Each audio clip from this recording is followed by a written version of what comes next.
নমস্কাৰ প্ৰিয় সাংবাদিক বন্ধুসকল আৰু বিজনীবাসী ৰাইজ। আমি বিজনী ৰেল যাত্ৰী অধিকাৰ মঞ্চৰ পক্ষৰ পৰা সকলো বিজনীবাসী ৰাইজক আন্তৰিক শুভেচ্ছা আৰু অভিনন্দন জ্ঞাপন কৰিছোঁ।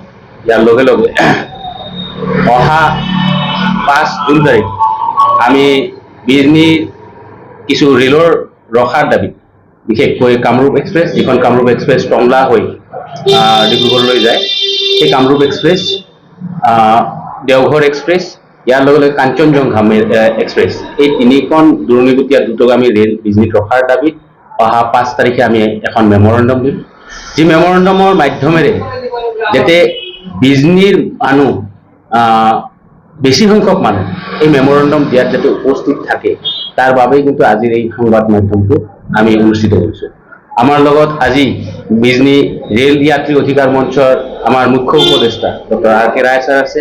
আমাৰ লগত বিজনী ব্ৰাইমৰ যুটীয়া সম্পাদক হিমাদ্ৰী দা আছে। আমি আপোনালোকৰ মাধ্যমেৰে এই কথা বিজনী ৰাইজক অৱগত কৰাও যে বিজনীৰ যি দাবী, এই দাবী কেৱল 20-30 জন মানুহৰ বাবে যাতে নহয়, কাৰণ 20-30 জন মানুহৰ অংশগ্ৰহণে কিন্তু মানে ফাইল তেওঁলোকৰ টেবুলৰ তলতহে পৰি থাকিব।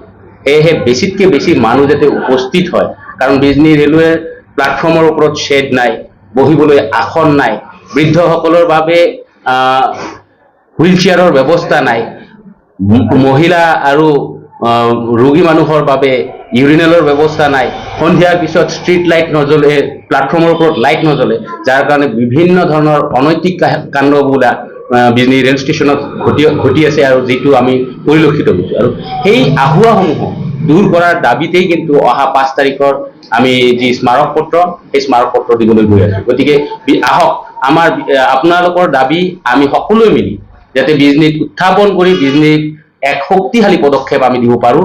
এই সকলো দাবীৰ লগে লগে বিজনী ৰেল ষ্টেচনত RPF বুথৰো আমি দাবী কৰোঁ যাতে বিজনীত প্লাটফৰ্মৰ ওপৰত কোনো ধৰণৰ অনৈতিক কাণ্ড নঘটে।